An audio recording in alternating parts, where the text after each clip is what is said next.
أرسل زينة أبو بودابست أبو زكاة العصر شعب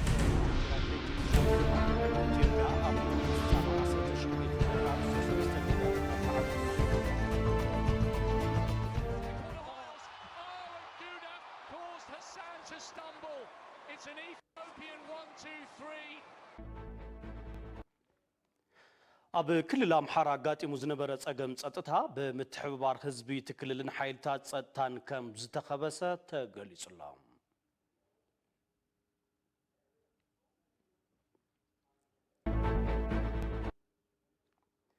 كابوصاي مرحي علوا منغسي نيجر جنرال عبد الرحمن جاني سلطان ناب سبيلاو ممحدار نممحلاف ناي 3 عامت حساب وان شغغر منغستي اقريبا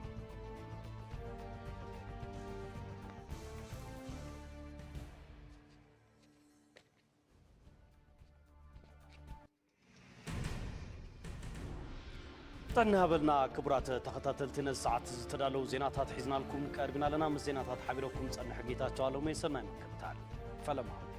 اب بودابست اب زكايد زلو مبل 10 شعبته وددر اتليتيكس شامبيونام ኢትዮጵያ ኣብ ውድድር ፍጻመ 10000 ሜትሮ ደቂ ኣንስትዮ ሜዳልያ ወርቂ ብሩርን ነሐስን ረኺባ ኣብቲ ውድድር ጉዳፍ ጸጋይ ቀዳመይቲ ለተሰንበት ግደይ ካልአይቲ እጅጋየሁ ታየ ሳልሰይቲ ብምዃን ንሃገረን ሜዳልያታት ወርቂ ብሩርን ነሐስን ኣምጽአን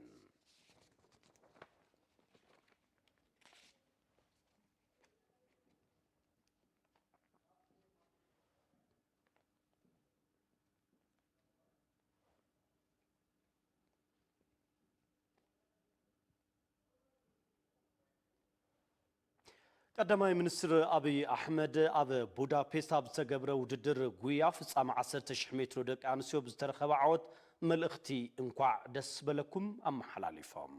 ኩሉ ግዜ መኹራዕትና ዝኾና ደቂ ኣንስትዮ ሰንደቕ ዓላማና መሊሰን ክብ ክትብል ገይረን ክብሉ እቶም ቀዳማይ ሚኒስትር ገሊጾም ኣብ ቡዳፔስት ኣብ ዝካየድ ዘሎ መበል 19 ውድድር ኣትሌቲክስ ሻምፒዮና ኢትዮጵያ ኣብ ውድድር ፍጻመ 10000 ሜትሮ ደቂ ኣንስትዮ ሜዳልያ ወርቂ ብሩርን ነሐስን ረኺባ እያ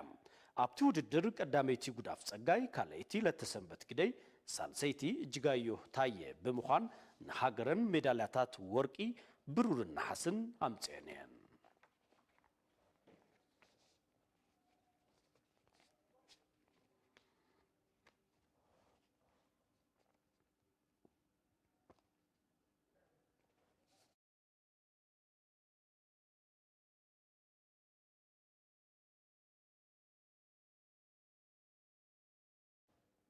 كبرات تخطاتلتي بودابست ኣብ ዝካየድ ዘሎ መበል 19 ሻምፒዮና ውድድር ዝተወሰደ ሓጻር ምስላላ ተኸታቲልና ንመለስ But Gudaf Sege is the one on Hassan's shoulder. Hassan kicks again. Gudaf Sege, the 1500 meter specialist, going toe to toe over 6.25 miles. Oh, and Gudaf caused Hassan to stumble. It's an Ethiopian 1-2-3. She manages to smile. Gide goes back across onto the track to console her. She was coming up on her outside, Gudaf Sege. She might have gone past her, but at the very least, Sifan Hassan would have collected the silver. She's the defending champion, but Gudaf Sege is the one on Hassan's shoulder. Hassan kicks again. Gudaf Sege, the 1500 meter specialist, going toe to toe over 6.25 miles. Oh, and Gudaf caused Hassan to stumble. It's an Ethiopian 1-2-3. She manages to smile. Gide goes back across onto the track.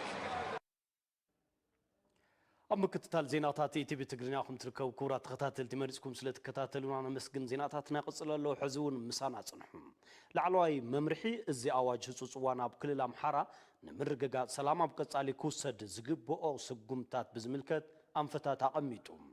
زي أبزقبرو أخيبام ناب سراح كأتو جميرو نزحلف 10 معلتات زفتصوم تكبارات بعمقوت جمجمهم بمسرت اب كل الامحاره حزب مس محاور صطا بمخان بزسرحو سراح اب ابزح كبابتات سلامن دحنتن ترغاغيصالو يلوم نزي دما فتاو سلام زخونه حزب تكلل زنبرو غده لعل كم زنبره بمغلاص امسغينوم امرارحا اتي ازي كم زغلصوم ኣብ ክልል ኣምሓራ ባህጊ ወራሪን ጽንፈኛን ጉጅለ ብምፍሻል ግደ ህዝቢ እቲ ክልል ዝለዓለ ነይሩ ኣብ ቀጻሊ እውን ሰራዊት ምክልኻል ሃገር ሓይልታት ጸጥታት ክልልን ምስ ህዝቢ ብምትሕብባር ሰላም ብዘላቕነት ንምንጋስ ዝተበታተነ ጽንፈኛ ጉጅለ ናይ ምጽራይ ስጉምቲ ክውሰድ እዩ ተባሂሉ ብተወሳኺ ኣብቲ ክልል ዘለዋ መንግስታውን ዘይመንግስታውን ትካላት ግልጋሎትን ኣጠናኺረን ክቕጽላ ናይ ምግባር ስራሕ ክስራሕ እዩ ተባሂሉ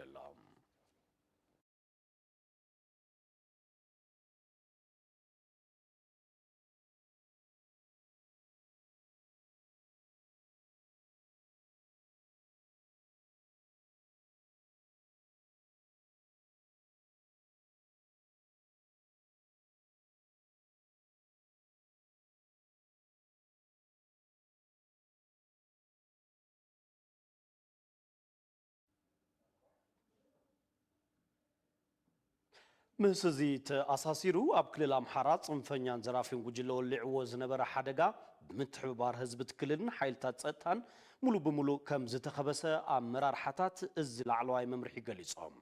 ህዝቢ ትክልል ኣቦታት ሃይማኖትን ሽማግለታት ዓድን ምስ ሰራዊት ምክልኻል ብምውዳድ እቲ ጽንፈኛን ዘራፊን ጉጅለ ወሊዕዎ ካብ ዝነበረ ሓደጋ ንኽኽበስ ልዑል ግደ ምብርካቶም ተዛሪቦም ሓላፊ ቢሮ ሰላምን ድሕነትን ትክልልን ምክትል ኣካብ ኮማንድ ፖስት ቀጠና ጎንደርን ደሳለኝ ጣሰው ኣብቲ ክልል ብማዕረግ ምክትል ርእሰ ምሕዳር መተሓባበሪ ክላስተር ኢኮኖሚን ምክትል ኣካቢ ኮማንድ ፖስት ምብራቕ ኣምሓራን ዓብይ ዓብዱ ሁሴን ሚኒስትር ዴኤታ ሰራዊት ምክልኻልን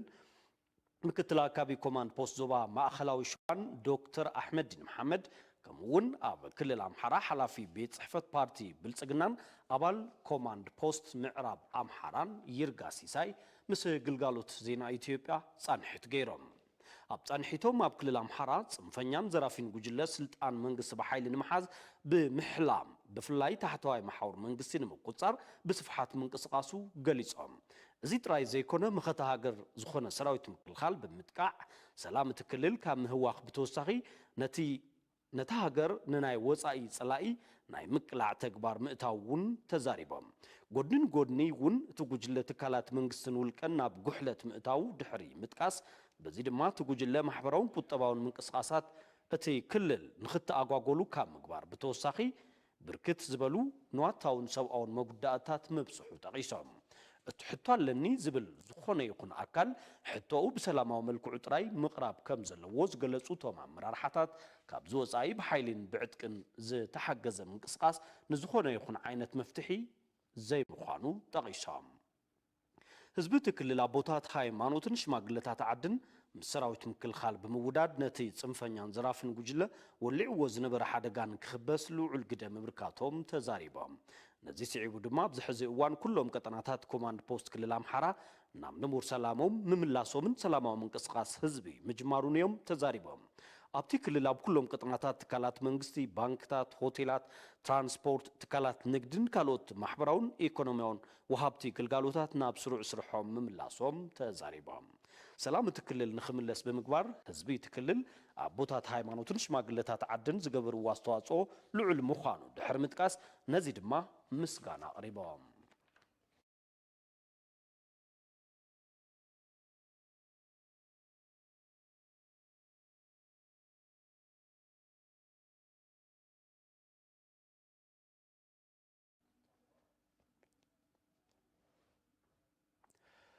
ፖሊስ ክልል ኣምሓራ ኣብ ትሕቲ ኮማንድ ፖስት ህፁፅ እዋን ብምዃን ሓላፍነት ምኽባር ሕጊ ክፍጽም ከም ዝግባእ ተገሊጹ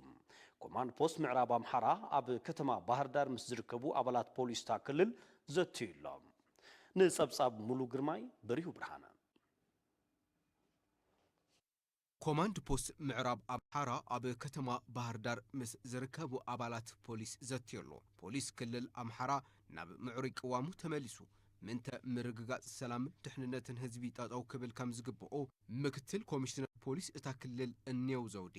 አታሳሲቦም አለው የደረጃው በሚፈጠር የአገልግሎት አሰጣጥ ችግር በብደረጃው በዝፍጠር ጉድለት አዋህባ አገልግሎትን ዘይ ምዕሩይ አሰራርሓን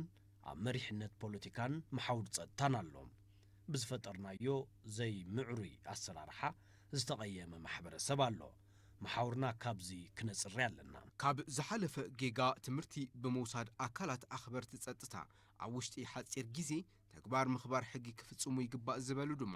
ተቐዳሚ ምክትል ከንቲባ ከተማ ባህር ዳር ዶክተር ድረስ ሳህሉ እዮም። ከተማርንበት አጠቃላይ የክልሉ ትንሳኤ ይሆናል ብዬ አስባለሁ። ትምህርቲ እንተወሲድናሉ ትንሳኤ እዛ ክልል ክኸውን እዩ ኢለ ይሓስብ። ዓብዪ ትምህርቲ ሂቡ ዝሓለፈ ኩነታት እዩ። እንተዘይተማሂርናሉ ንዝገደደ ዕንወት መበገሲ ዝኸውን እዩ። ስለዚ ኩሉ ሰብ ብልዑል ስምዒት ሓላፍነት ከም መጠን ፖሊስ ይኹን ከም ነባሪ ኣብ ምንታይና ክፍተት ፈጢርና ቀጻሊኸ እንታይና ክንሰርሕ ዝግበአና ብምባል ስጥም ዝበለ ኣንፈት ኣቐሚጥና ኣብ ውሽጢ ሓፂር ግዜ ሰላምን ልዕልነት ሕግን ከተማና ክነረጋግጽ እዩ ዘለና። ኣባላት ፖሊስ ክልል ኣምሓራ ምስ ሰራዊት ምክልኻል ተዋዲዶም ኣብ መውሓስ ሰላም ክነጥፉ ከም ዝግባእ ዝተዛረቡ ድማ ተወካሊ ኮማንድ ፖስት ምዕራብ ኣምሓራ ዝኾኑ ኮሎኔል ሽፈራው በዲሶ እዮም። የጋራ የሆነ ስራዎችን ለመስራት የጋራ የሆነ ነገር ለመፍጠር ሓበራዊ ስራሕ ንምስራሕ ሓበራዊ ኣካይዳ ንምፍጣር ኣብ ወዳድባና ክዕረ ኣለዎ። ብስነ ልቦና ውሽጥና ክንዳሎ ይግባእ። ውሽጥኹም ክጸርእ እዩ ዘለዎ። ሰራዊት ምክልኻል እውን ኣብ ጎንኹም እዩ። በቲ ኮማንድ ፖስት ዝወፅእ መምርሒ ንምፍጻምን ውሑስ ሰላም ንምዕሳልን ምስ ሕብረተሰብ ብምውዳድ ከም ዝሰርሑ እዮም ተሳተፍቲ እቲ መድረኽ ዝኾኑ ኣባላት ፖሊስ እታ ክልል ዘረጋግጹ። ካሁን በፊት የተፈጠረው ነገር ተፈጥሯል። እቲ ቅድሚ ሕዚ ዘጋጠመ ነገር ሓደ ግዜ ኮይኑ እዩ። ኣብ ቀጻሊ እንታይ ኢና ክንገብር ዘለና ኣብ ዝብል ዋኒን ኩሉ በቢ ዓውዱ ተዛትዩ ናብ ሓደ መስመር ኣቲና ሰላም ዛ ክልል ይኹን ሰላም ከተማና ክነውሕስ ኣለና ዝብል እምነት ኣለኒ። ፖሊሱም ራሱን ካለበት ችግር አጽድሶ ፖሊስ እውን ዓርሱ ካብ ዘለዎ ጸገም ተናጊፉ ማሕበረሰብ ብሰላማዊ መገዲ ክንቀሳቀስን ካብ ከታሮ ንምድሓንን ክሰርሕ ኣለዎ። መመላኽዒ ቆልዑ ኣሸንዳ ዕዳጋ እዚ ሰሙን ካብ ዘድምቑ ሓደ እዩ። ቆልዑ ኣሸንዳ መመላኽዒአን እንትገዝኣ ባህላዊ ትሕዝትኡ ዝሓለወ ክኸውን ከም ዝግባእ ሰብ ዋናቲ በዓል ገሊፀን። ኣባይ ደመቀ ኣብ ከተማ መቐለ ዕዳጋ መጋየፅታት ኣሸንዳ ተረኺቡ ዘስዕብ መሰናዶ ልኢኹልና ኣሎ። ተኸታቲልና ንመለስ። ኣሸንዳ እየ ክገዝእ መፅአ ንርከበሉ ቦታ ዕዳጋ 11 ዓዲ ሕቂ ይበሃል። ያው ከምዚ ትሪእዎ እዞም ኢደይ ሒዘዮም ዘለኹ ነገራት እየ ክገዝእ መፅአ። ጭጓግሒት ይበሃል። ያው ከምዚ ኣብ ርእስና ንጥቀመሉ ነገር ኣብ በዓል ኣሸንዳ ክኾን ተሎ መመላኽዒ የሒዘዮም እኒኦ ኦረዲ ኩሎም ያው እዚ ናይ ኢድ ኣብ ኢድና ንጥቀመሉ ነገር ማለት እዩ። እዚ ላይ ያው ሰለስቲኦም ተመሳሳሊ እዮም። ናይ ግንባር እዮም፣ ኣብ ግንባር ዝእሰሩ ነገራት እዮም። ያው ናይ ክሳድ መስቀል ማለት እዩ።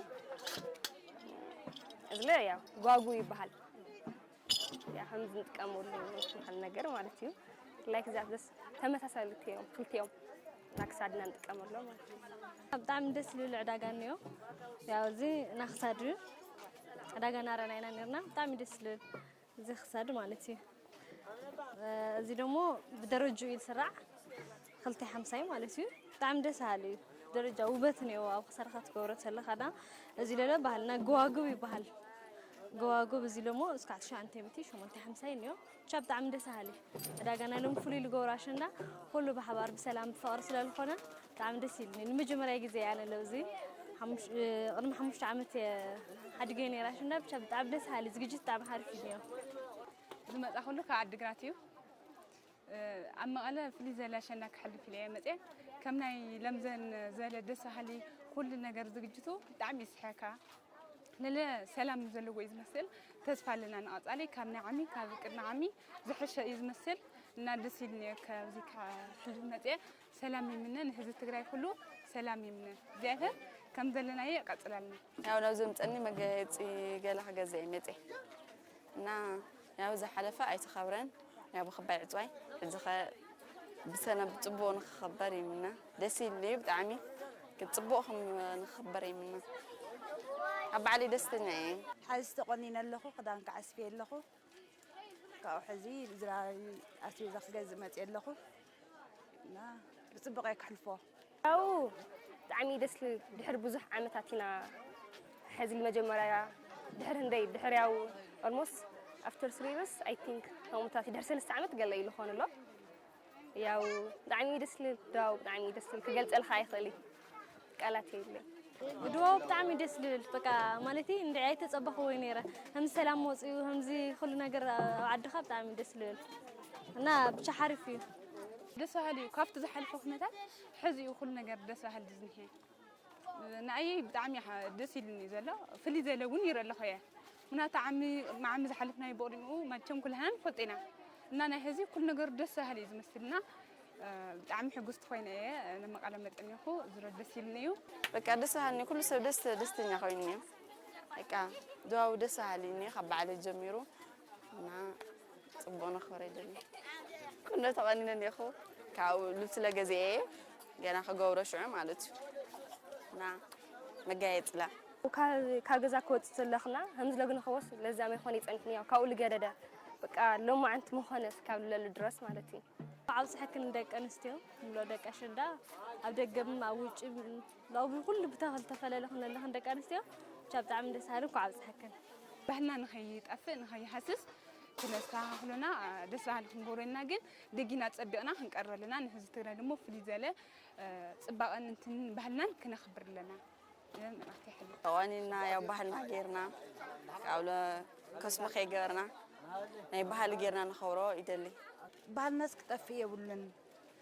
ناي حدش انت ناي خال بهال ناي سبس كنت كاميرنا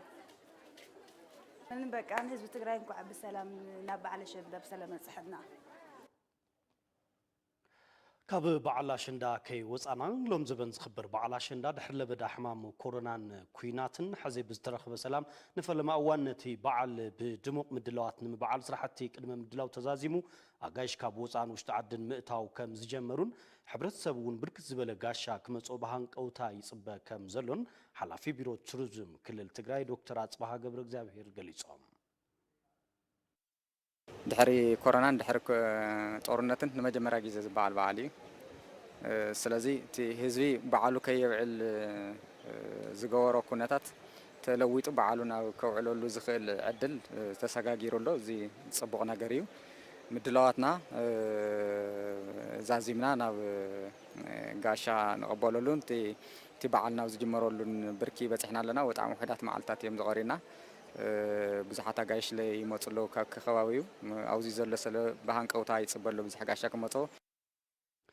حزب تግራይ ኣብ ዝሓለፉ እዋናት ብርክት ዝበለ ጸገም ዋላ እንተሕለፈ ነቲ በዓል ብድሙቕ ኩነታት ንምብዓል ኣብ ምሽብሻብ ከም ዝርከብ እቶም ሓላፊ ቢሮ ቱሪዝም ወሲኾም ገሊጾም በዓሉ ለድሕሪ ነዊሕ ግዜ ብናፍቆት ዘኽብሮ በዓል ኩነታቱ ጽቡቕ ኣይኮነን ከቢድ ፈተና ሓሊፉ ምንም ይኹን ኣብ ዝሓለፈ ኣብ ዘጋጠመ ነገር ተሸኺሉ ክቁዝም ኣይደለን ሞራሉ ሓልዩ كبرتات نايت بعال عقيو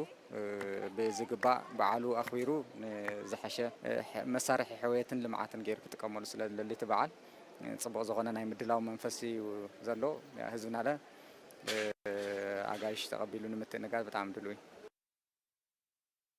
بسنكي كويناتن كورونان تزحاحلو زنبره توريزم تግራይ نمنققحن ناب نبور نمملاسن كلهم مداركتي اكالات ابرجعهم ناسرح مخانهم تساتفتي وعلى توريزم تግራይ ገሊጾም ንጸብጻብ አባይ ደመቀ ሰለሞን ታደሰ كندمسحي تراري عشندا معالي لبزبن زخبر بعلى شندا مبقس بمقبار توريزم تግራይ نمنققح زعلمه وعلا توريزم باسنادانت منستر توريزمن بيرو توريزم كلل تግራይ اب كتما مقاله لعل 400 سبت حيتا كلات استساتفوا المرخ تساليتو اب حلف توريزم تግራይ بسنكي كورونا كيناتن تزحاحيلو خم صنحه بمغلاص حزقنا نسممع سلام سعيبو بكلهم اكلاتتي عودي زحاشه تسفات نبيرو خمزلو تساتفتو على يقلصو جمرا لنبره بزح حوصتي لاب كتمانا يمصو نيروم او تبغيسنا دمو ناب غرعلتان وسدوم نيرنا بزح بوتاتات نوسدوم نيرنا او شعيتو صبو انقسقاسي نيرو صبو غم نيرنا محبرسم صبو يتقام نيرو دحر طورنت دمو دحر طورنت تلاعيلو او طورنت تلاعلو توتالي 100% تطويل صراح ምንም ነገር የለም حزقن سلام تفتيرو له سلام تفتيرو لافتنا مجمريا لنبره كاول بلص هنسرحنا لنا انا بحس على هفتي اتبابعنا جمرنا ينا حدثات سرحتي نسرح لنا نلاش اسكا حدار سينا بزل غزي احدثنا نسرح نمتاو منقسقاسات جميرنا لنا ምናልባሽ ከም መቐለ ምናልባሽ ጽቡቕ ምንቅስቃስ ኣሎ ጽቡቕ ምድላዋት ኣለዉ ኣብ መቐለ ተሪእናዮ ጽቡቕ ምድላዋት ኣለዉ ከነቃቅሕ እዩ ጽቡቕ ነቲ ስራሕ ነቲ ቱሪዝም ከነቃቅሕ ኢልና ተስፋ ንገብር ድሕሪ ስምምዕ ፕሪቶሪያ ያው ዓውደ ቱሪዝም ከም ክልልና ትሪኦ ተለና ንሽተን ምንቅስቃስ ጀሚሩ ኣሎ ምክንያቱ ኣብ ዝሓለፈ ብጣዕሚ ካብቶም ሞይቶም ዝበሃሉ ሙሉእ ብሙሉእ ካብ ዝጠፍኡ ሓደ ትካል ኮይኑ እዚ ድሕሪ ግን ያው ዝተወሰኑ ኣጋይሽ ለምሳሌ ከም ገርዓልታ እንትትሪኦ ተለና ያው ዝተወሰኑ ኣጋይሽ ሕልፍ ኢሎም ካብ ኣዲስ ኣበባ ዘለዉ ይኹኑ ዲፕሎማሲ ይኹኑ ቀጥታ ካብ ናይ ደገ ይኹኑ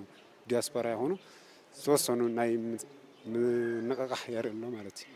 ሕዚ ተረኺቡ ዘሎ ሰላም ስዒቡ ስራሕቲ ምፍላጥን ንኹለ መዳይ ምቾት ኣጋይሽ ስራሕቲ ክስርሑ ምብርባር ይግበር ከም ዘሎን ሓድግታት ኣብ ምሕላው ዝሓሸ ስራሕ እንዳተሰርሐ ምዃኑ እቶም ተሳተፍቲ ይገልጹ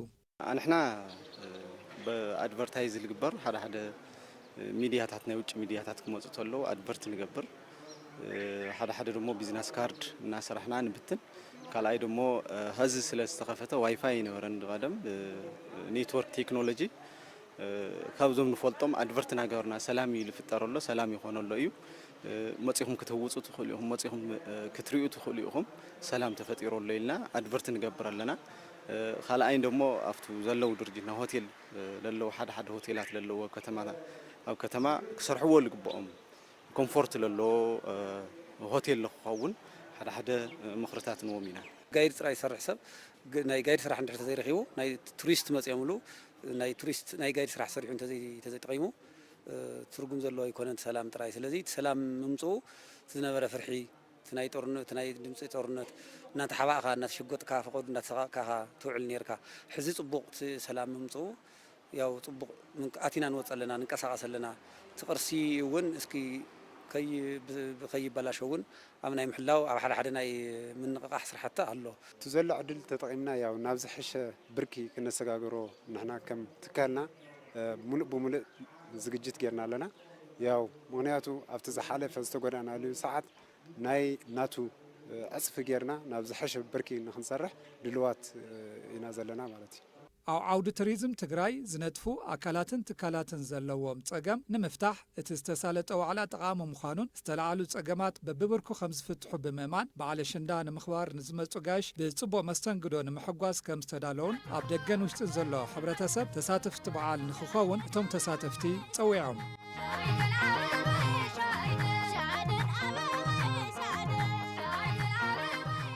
በዓል ኣሸንዳ ካብቶም ዓበይቲ በዓላት ዝበሃሉ ናይ ትግራይ በዓላት ስለ ዝኾነ ብዙሕ ናይ ወፃኢ ጋሻ ይመፀና እዩ ዲያስፖራ ይመፀና እዩ ናይ ውሽጢ ዓዲ ኮታስ ክጉብኒ ክርኢ ኣብቲ በዓል እሱ ክሳተፍ ዝደሊ ሰብ ብዙሕ እዩ ዝመፅእ ስለዚ ኣብቲ በዓል እዚ ናይ ለምዘን በዓል ከዓ ካብቶም ፍልይ ዘብሎም ካብቶም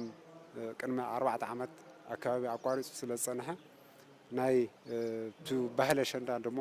ከም ወንዲ ሓድሽ ተጠናኺሩ ንክቐፅል ከም ሓድሽ ተተሓይዙ ስለ ዘሎ ኣብቲ በዓል ናይ ለምዘን በዓል መፅኦም ዝምልከታ ኣካል ወይ ክጉብኒ ዝድለ ኣካል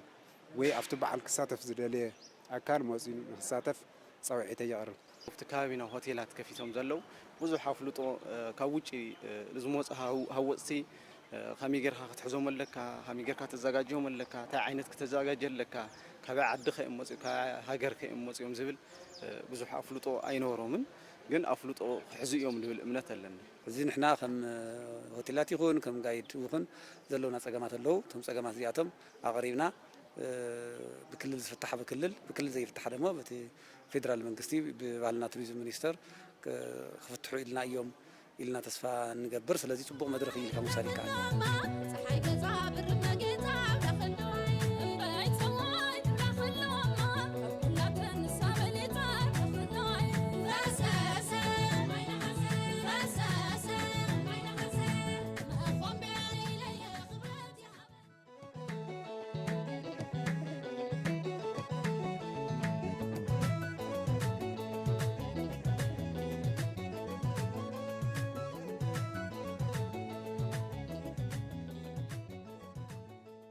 ኣሸንዳ ካብ ፅሕክን ባህልክን ብደንብ ኣፋልጣ ኣሸንዳ ተስፋ ጌርና ነኽብረሉ ፅቡቕ በዓልና ክኸውን ተስፋ ገብር ካብ ፅሕክ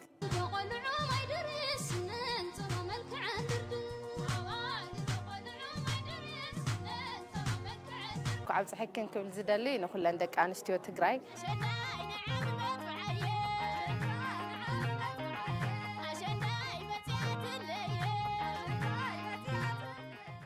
دك أشنداك حلفو